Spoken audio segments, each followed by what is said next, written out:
Okay, so now we've got probably one of the major highlights of All That Matters and Music Matters this afternoon, because if we look at the significance of what YouTube is for the music industry, for the creative industry, for the artist development industry, it really has changed things beyond all recognition, and particularly so all across Asia and Australia and New Zealand.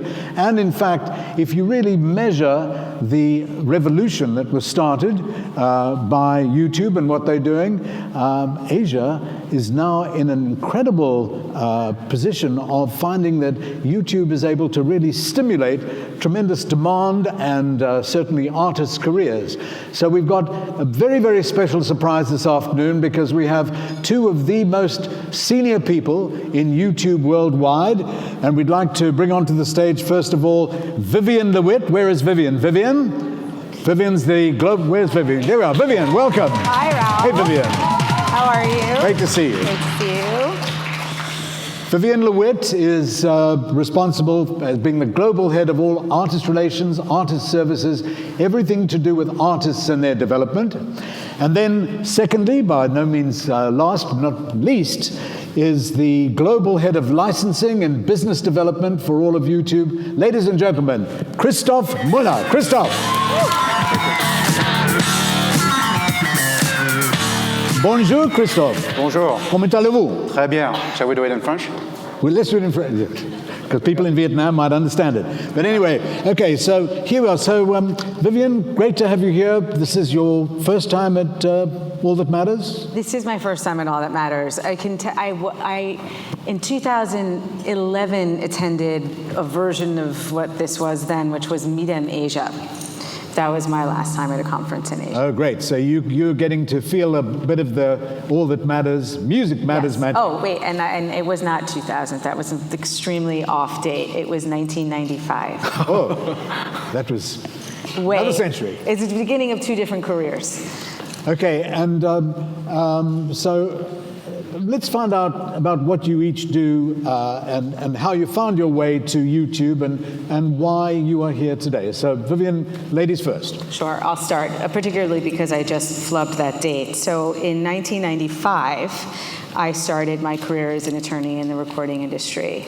And I actually was over here because I was representing an independent dance label. This was when the first wave of dance and electronic music was hitting the scene, particularly in the United States. But I spent the first 15 years of my career as an attorney representing artists. And I joined YouTube because I was so deeply engaged and insular on a one-off basis with each of my artists, and many of them working with them from very early stages in their career until they were playing, massive tours and arena stadiums, and thought, if I'm having impact at this level, maybe I can have broader scale, and with a platform like YouTube that enables any audience to find an audience, any artist to find an audience in the way that took months or years before, there's a lot of potential.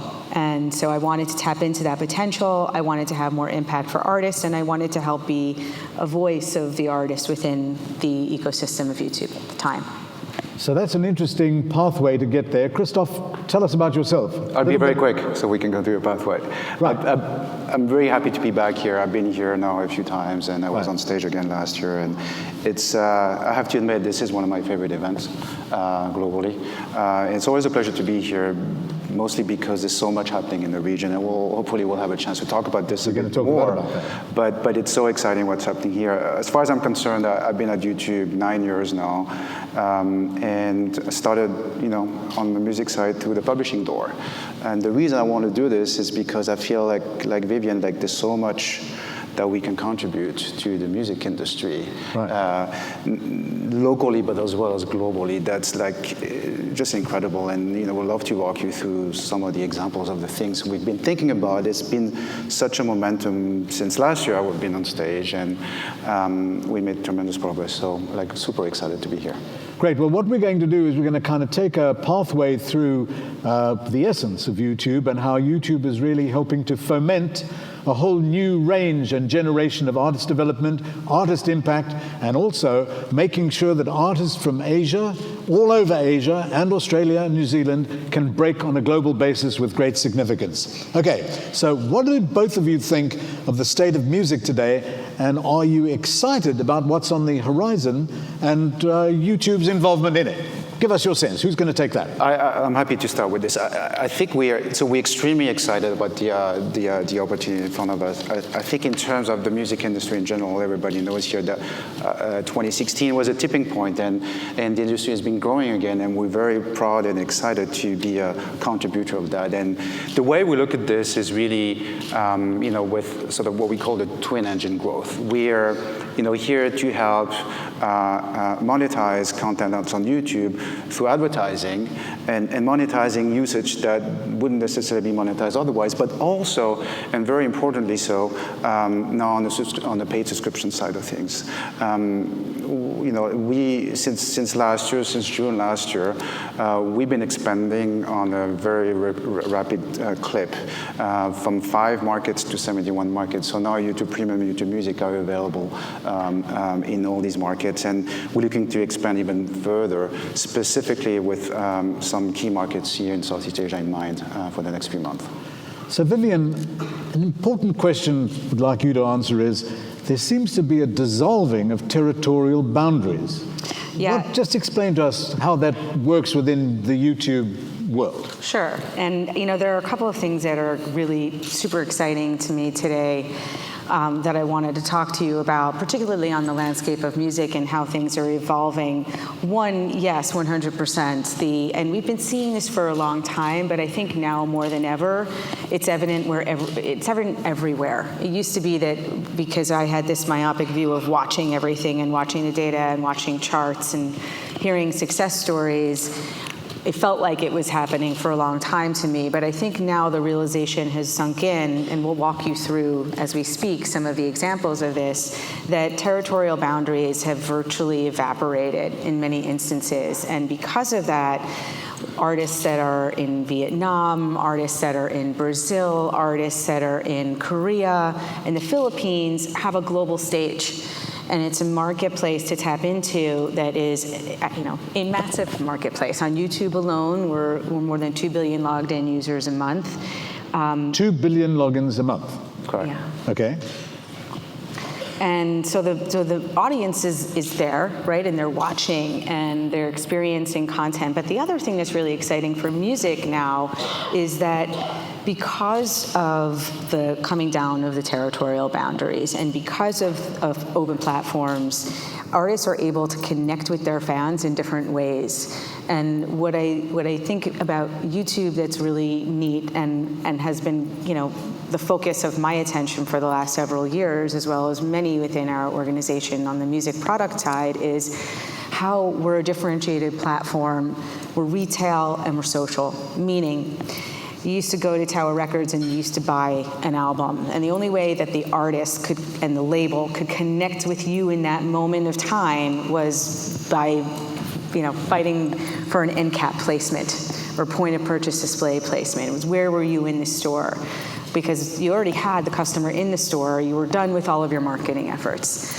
On YouTube, on a YouTube channel, an artist has the ability to, and a label has the ability to tap into that consumer at the moment that they're watching and that they're engaged with the music and the music videos, and actually do their own marketing and build their own narrative and brand direct to fan. And that's through upload of shoulder content about the artist, telling stories from dance tutorials to cooking shows to simply behind the scenes, differentiating yourself as an artist in the same place where your music and your videos live is a really powerful tool for marketers and for artists and brands. And there's audience hunger for all things about an artist, particularly if an artist or a band develops a super fan, base and group, they want to know absolutely everything, and you are servicing and catering for that kind of wider knowledge about the artist. That's right. It's building the tools and the features to enable the labels and artists to engage directly with the fan, whether it's uploading a video or communicating through community posts. There's a community feature on YouTube that runs like a social feed.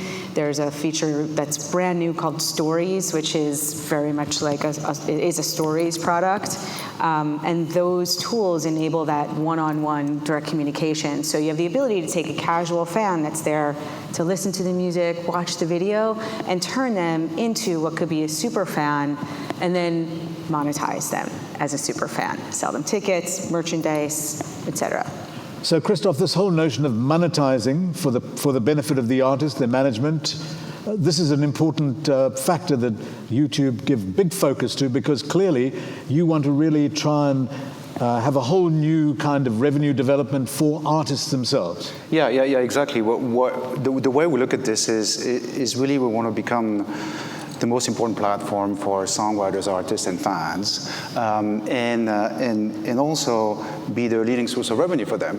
And that happens really through, two primary ways, as I said before. One, through the monetization to ads, so it's not just about delivering value through promotion, but it's also like delivering promotion that pays in many ways.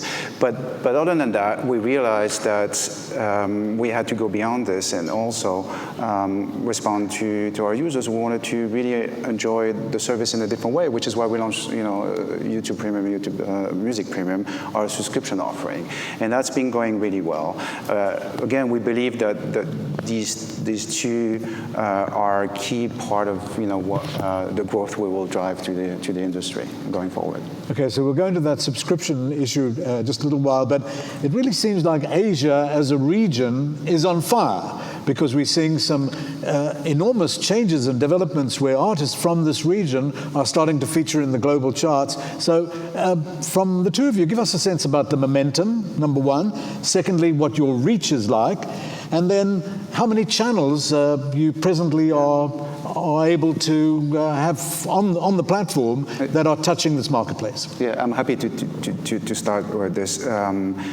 So the momentum here has just been incredible. I've been here a few years, and I'm always so happy to come back and continue to tell the same story that, Asia is on fire for YouTube.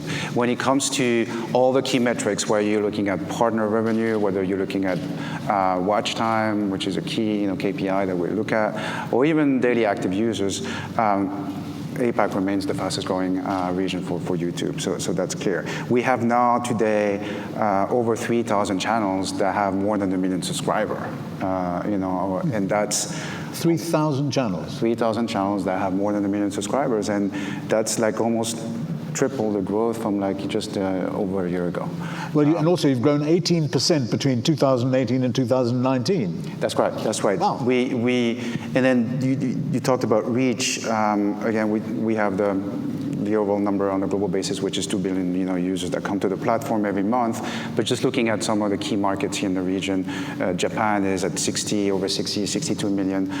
India is growing really fast and is now at 265 million unique users coming every month to the platform. So we have this tremendous reach that again we can tap into, and by developing all the features and the functionality that Vivien mentioned before, make it like a really powerful tools to the artists to really engage with the fan in a different way. So Vivien, here's something I want to ask you, particularly about South Korea and K-pop. Mm-hmm. Half of the biggest 24-hour debuts on YouTube are in fact K-pop groups. Give us a little sample segment of K-pop and how that's manifesting itself on the channel. And then when you've done that, the two of you, give us a sense of India, because sure. I know that India is a rocket ship that is on incredible fuel. Sure. I mean, the whole region is. I'm spending 3 weeks here. I started in Korea. I started in Seoul. I dropped my daughter off in Florence for her first year of college. And then I went on my own journey. So I started in Seoul, and I then went to Tokyo. I spent a weekend in Kyoto, which was lovely, but then I'm here, and then I'll spend several days in Mumbai next week.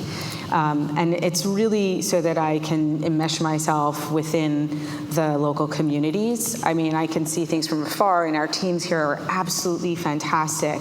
But it's amazing to be here and experiencing it myself. And K-pop is a phenomenon that is just so massive right now. If you look at the top 25 most watched K-pop videos in the last year, 90% of the views of those videos are coming from outside South Korea.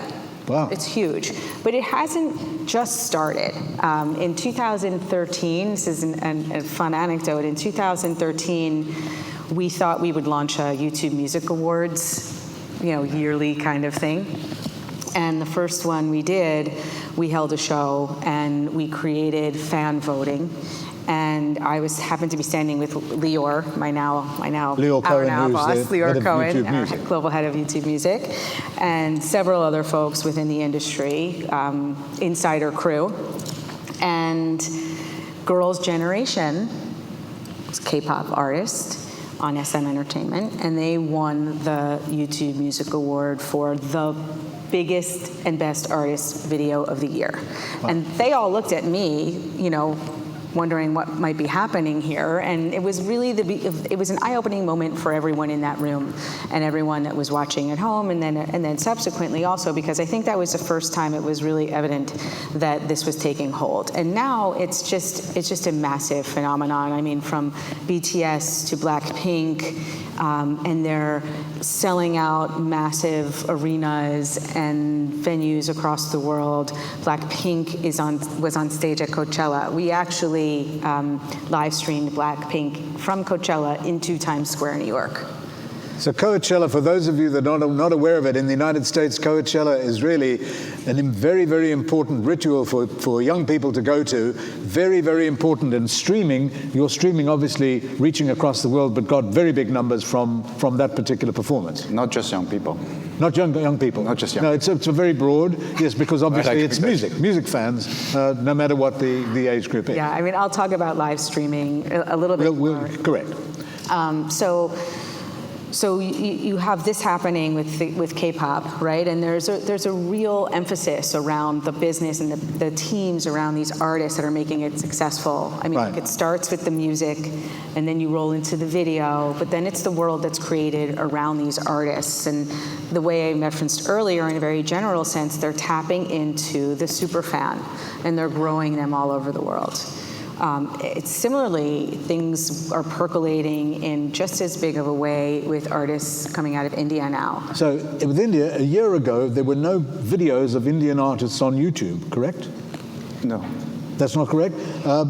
Because no artist featuring Indian artists had surpassed 500 million Correct. videos. Correct. And today you've got 8 videos that have reached that milestone, Correct. with more to cross over. And you've got an incredible relationship with T-Series, a fantastic executive, Neeraj Kalyan, who runs T-Series, and you've got a great relationship. They too have got 111 million followers on this. So it's funny. They're neck and neck with PewDiePie for the most subscribed to YouTube channel. But it's interesting because last year we were here for the 50 million, 50 million achievement, and for like T-Series. a year later we are more than double. We're on 11, right? So they're the leading channel on YouTube with the most largest number of subscribers. So maybe next year we'll come back, we'll be at 200, who knows? And Indian artists making the YouTube charts in the UK and Australia and New Zealand, Canada. I mean, today, as in last night when I looked at the chart, first of all, we just rolled out charts in India, local charts in India.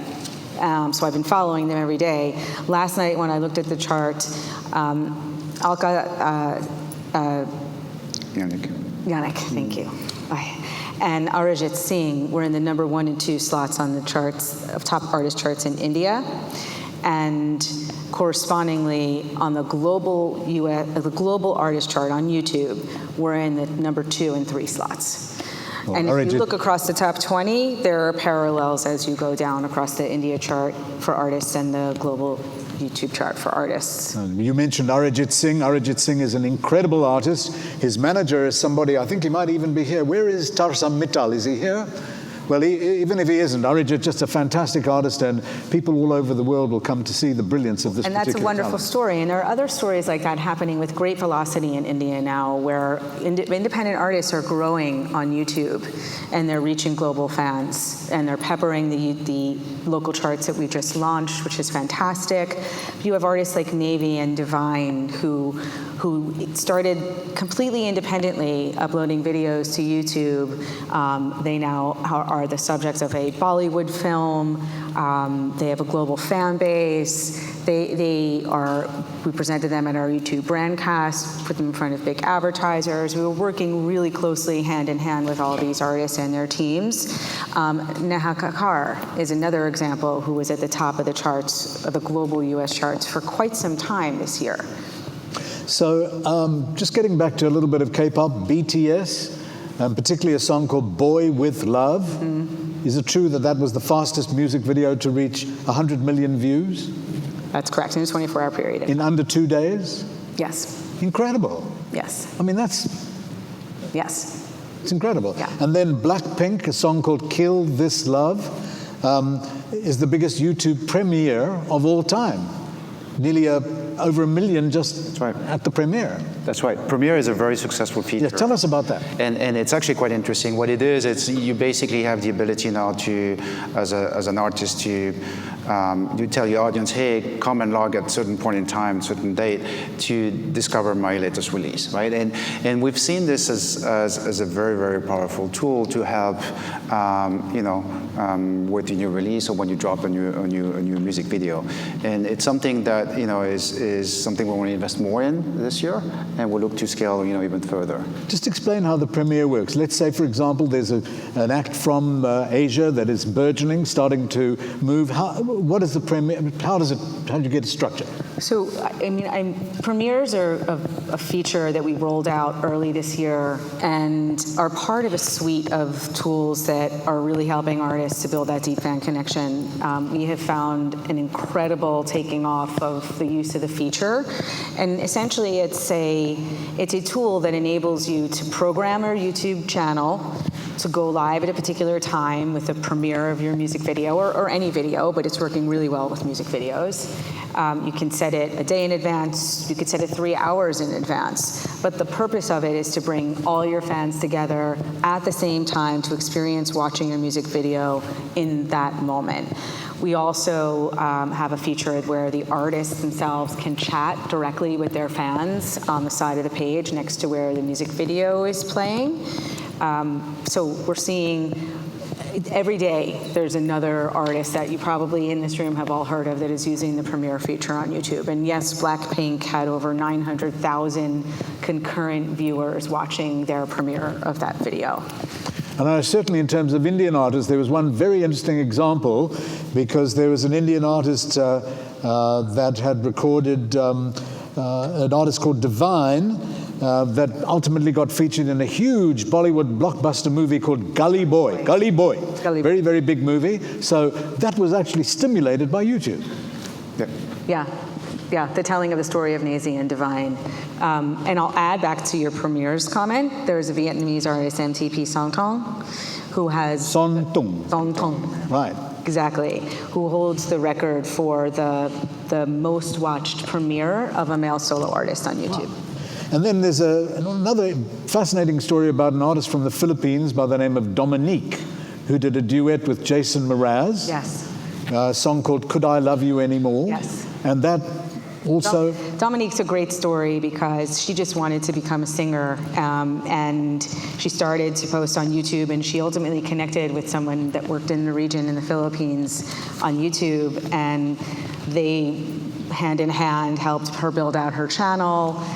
We featured her at YouTube Fan Fest YouTube Fan Fests they're very particular to this region, and yes, they've done 42 cities, and of course branded, very responsible for making it turn into a really incredible event. Exactly. So I guess you all know YouTube Fan Fest. So we featured her in YouTube Fan Fest, and the next thing you knew, she was exploding on YouTube, connecting with an audience. She got signed by Universal in Germany, and yes, she did a collaboration with Jason Mraz. Wow. So let's just look at the tools and the features that YouTube now offer to the managerial community, managers of artists, labels, artists, promoters. Give us some sense of the different tools that are in the toolkit. So Premieres is a big one right now. In addition to Premieres, we have the community feature, which is a social feed that enables you to post images, GIFs, text. You can poll your fans so they can respond to you. And it's a much more casual way of interacting on the platform because, uploads are kind of the bread and butter of YouTube, but it's not always so easy to pump out videos at a regular cadence. And so community gives an artist and their teams a way to have consistent engagement and make consistent contact on the platform. So it runs like a social feed. In addition to that, we have Stories, which is in a similar way to Community, a feature where an artist can post their story onto the platform. It's it's pretty early days of this feature. In Charts has been a very prominent tool for us to use. We've rolled our YouTube local charts out in 57 countries now. 57 countries for the YouTube charts. Yeah. So this is challenging Billboard's prior dominance because you've got much more of a kind of global direct impact. So we've been to the Billboard charts also. I would say different. I would say that the YouTube charts are a reflection of culture in a really unique way, right? Particularly because they're localized. We have charts across a popular song, which tracks not only the video uploaded by the label, but also fan uploads that contain that song. We have charts that are trending charts, which are updated daily. We have an artist chart, and we have a top video chart. What's most interesting to me about the charts is that they're a way to help celebrate artist success, and they provide an opportunity for an artist to share that success with their fans. So Christoph, tell us about Music Foundry and tell us about the Next Up program, because those are additional tools in the toolkit. Well, Vivien runs the Music Foundry program, so okay. I will let her So give us a sense of that, Vivien.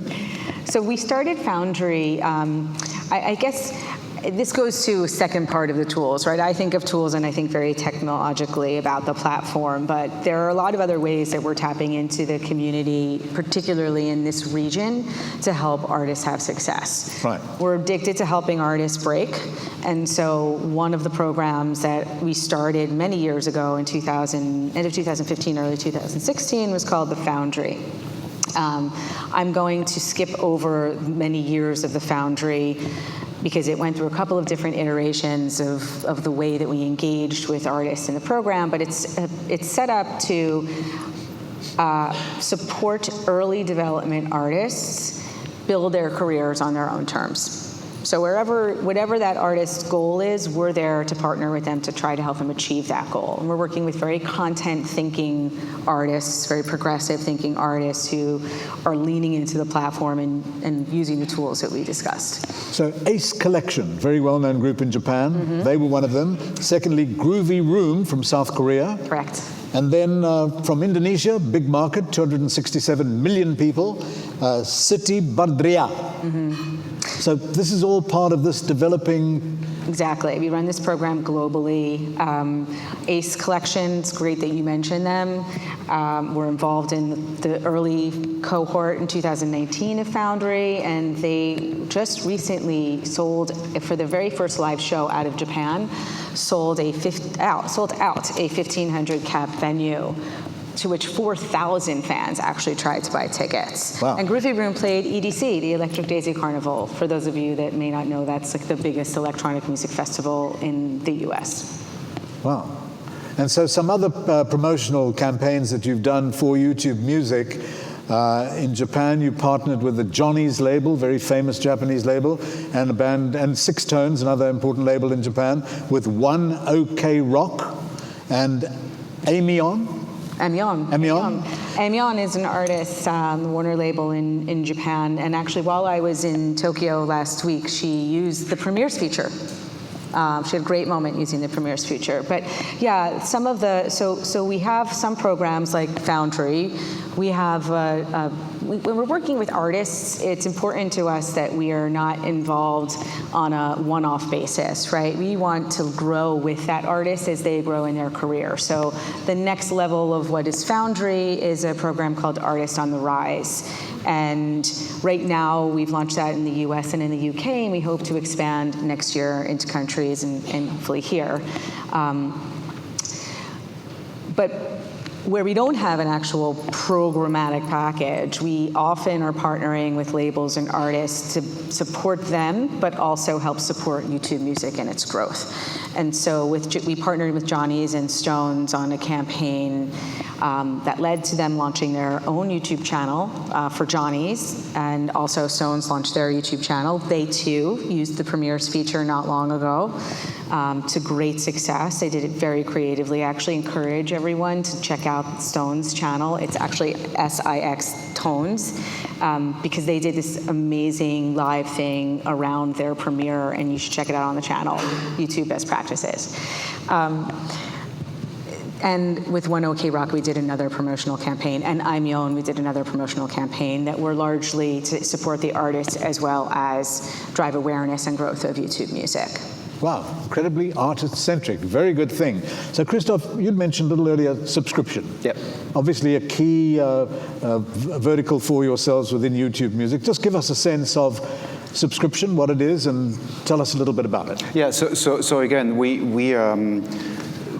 it's important for us that we don't only provide the tools to, ensure promotion of releases and artist channels across the platform, but also provide monetization. I think I mentioned earlier that our goal is to become the leading source of revenue for the industry. Leading source of revenue for the industry, but that includes artists, managers, publishers, everyone. Because we haven't mentioned publishers up to now, but that's songwriters, yeah, of course. Songwriters, but also for music publishers, because they will get the benefit of having their copyrights implemented into the system. Absolutely, yeah. That's what we do. So from that perspective, it was critical for us to enable the launch of our subscription services.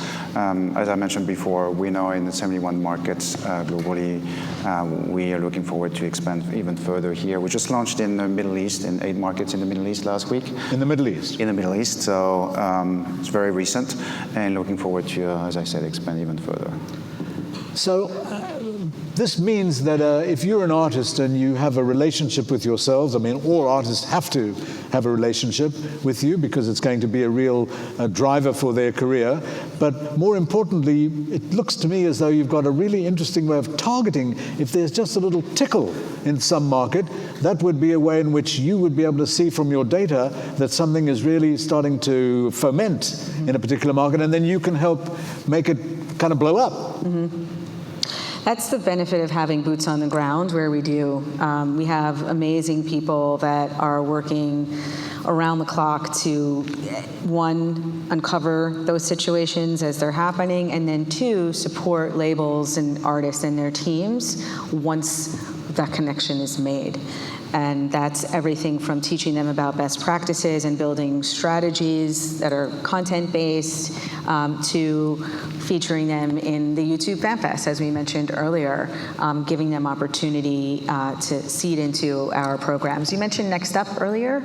Next Up actually is a contest that was typically creator focused, and we've just rolled it out for artists in Mumbai. We had done one prior for artists in Brazil, and we just wrapped Mumbai.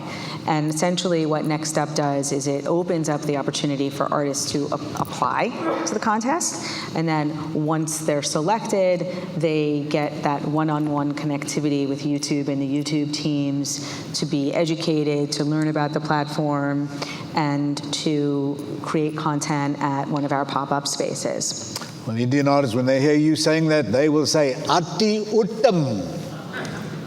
Not many people know what that means. It's, wow, man, that's cool. Like that. Okay, so can you tell us, there's an interesting story about Elton John, because it's not restricted to new baby acts or developing acts, but tell us about how you did this collaboration for the wonderful film about the life of Elton John. It's a Rocket Man, which is a big international success, but give us a little bit of background about what you did with Rocket Man and Benny and the Jets.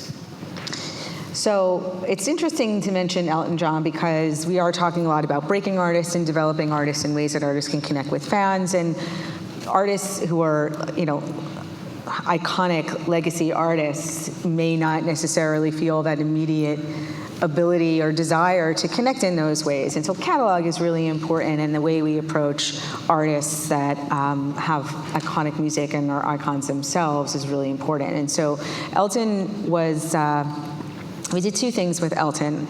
Many years ago, I guess it was 3 years ago at this point, they came to us, his label and his management team, and David came to us and said, hey, we'd like to welcome a new audience of youth to understand Elton's music. We feel like there's a disconnect, and we look at YouTube. Elton watches YouTube. Elton discovers new artists on YouTube. But he's got these legendary songs, and they don't have music videos. So we want to work together. And we did. We ran a contest for young music video directors or just film directors.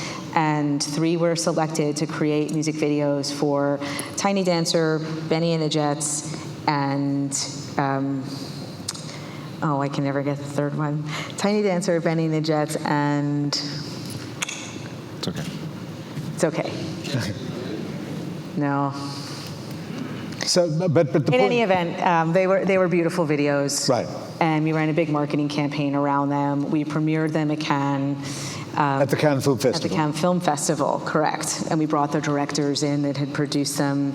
And Elton is on tour right now, and the Tiny Dancer video, at least in the first leg of the shows that I saw, the Tiny Dancer video that we created as part of this program, which was called The Cut, is featured while he's performing Tiny Dancer in his show. Oh, that's amazing. Oh, that's the big global touring that's being put on by AEG. Correct. So then there was also another very interesting thing where you teamed BTS, the great group from South Korea, with Halsey.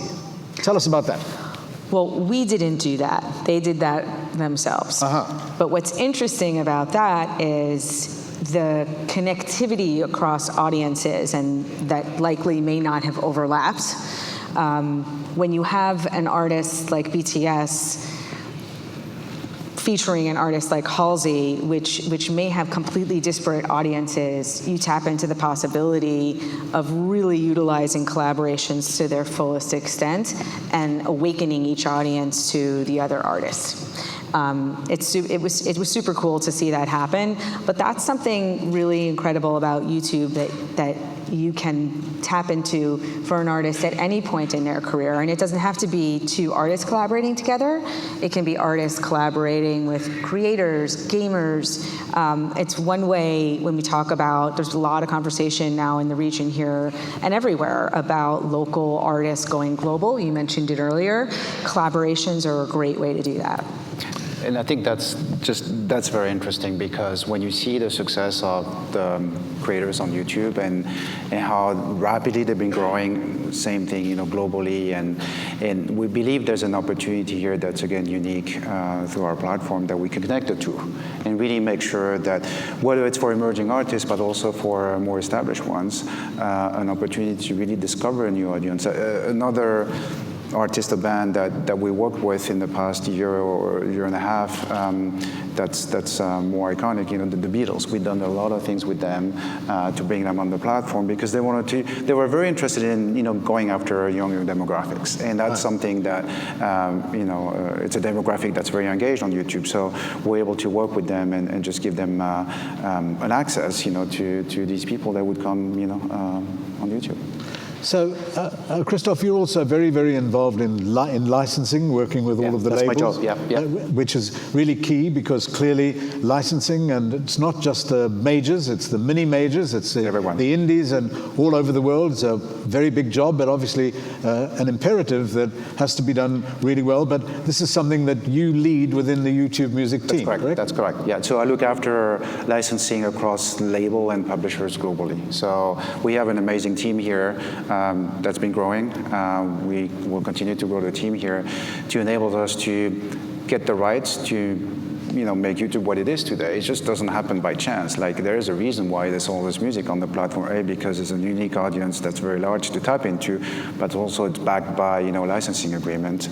Because that's the starting point, because you first have to have a license to be able to play the music on the system. Absolutely. And then we have technology like Content ID that helps, with claiming. Content ID that helps with managing and controlling the rights on the platform and also make money off of it if the licensor decides to do so, which is in most of the cases happening. But we also work with, as we think about new products, some of the features we mentioned today that we want to make available to the fans on the platform. We need to think about what sort of rights it triggers and whether like how we engage and make sure that we have the right license in place to pave the way for innovation. So in many ways, I see myself as enabling innovation. But also, there is a focus on advertising, and advertising where artists can participate in some aspects of the revenue. So that's a feature that can help monetize an artist's career. So it's one of the different elements that basically is developing revenue prospects. Yeah, it's not just about promotion; it's promotion that pays, basically. That generates ad revenue, right? So, and that's really important as we continue to make the presence of the artist grow on the platform. So Vivien, there's an interesting example of an artist from Australia called Tash Sultana. Mm-hmm. And Tash Sultana with a single called Jungle, I think that's the right song. Tell us a little bit about that, because here's someone from Australia. Australia is such an important music market and music development market. Tell us a little bit about that and how Tash got Dash. Tash is fantastic. She started making videos on her own, uploading them to YouTube, from home, as many artists and creators do, and was discovered, and this released a song which blew up. And the fascinating thing is that when I look at, I'm not going to go into detail, but her fan base is very global, very global, and the awareness of how she was growing prompted not only a major label signing in Australia, but a friend of mine at an indie label in the US called Mom and Pop signed Tash as well. She played she too, because of platforms and globalization of local music, was able to perform at Coachella, not this year, but 2 years ago when she released her last record. Coachella. Yeah. We also work really closely with Tash. We have a woman named Marianne who works in Australia, who's a superstar, and she partnered early on with Tash, recognizing her talents, helped her build out her channel pursuant to a very specific strategy using best practices, and then we partnered together to help her tell her story on the channel. So once the licensing is done, the artist is in, you're taking care of making sure that the publishing is done. You've got a situation now for artists from Asia Pacific. There's an opportunity now with these new channels, with all of this external international viewing, that would I be correct in saying that an artist today from Asia Pacific, has got a very good chance of breaking in Latin America and South America, because you might find a certain artist suddenly gets some tickle in one of those markets. Sure. And you could imagine that it's happening in the reverse. So insanely popular artists from Latin America are coming to me and asking me to make connections for them with artists in Korea and Japan and Indonesia and Vietnam, and because they recognize that there's a huge world out there for them to tap into. They can't be myopically thinking about, I live in Colombia or I live in Brazil. So sorry, can I just ask? I was just going to say, I think there's some really exciting and interesting trends that we see in the markets in the region, specifically when it comes to, nurturing fan and developing a fan base that I think, this region and some of the markets in the region have taken to the next level. So obviously when Latin artists look at this and say, hey, like, BTS, Blackpink, like, what is the recipe? How did they do this? And whether on the platform or off the platform, and it's just something that I think we also need to take as an example from here and bring elsewhere, more to the West. And I think that's what's fascinating to me whenever I come here, like learning about these success stories that actually are something we should all learn from.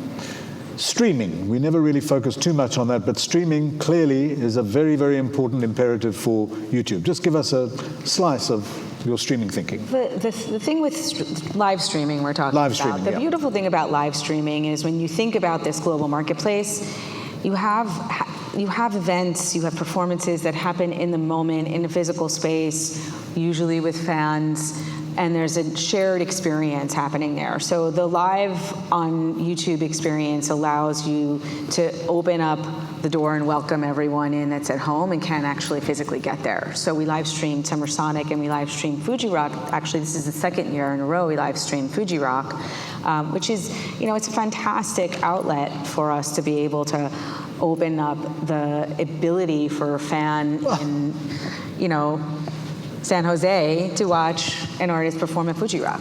Well, and Christoph, in terms of the licensing and the publishing aspect, some managers have asked me whether they should record the choruses of their songs in some of the languages where YouTube have got really big impact. So should an Indian artist record in Spanish, a chorus in Spanish? Should an Indonesian artist maybe do something in French? What's your sense of that, giving a guidance to managers?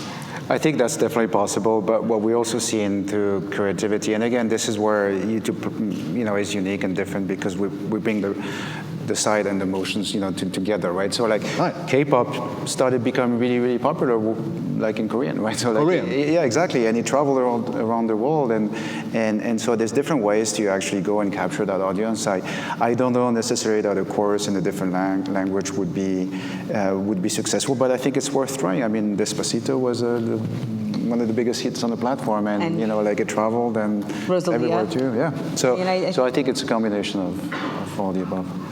Well, Ed, do we have a video that we were going to play? Ed? No, we don't.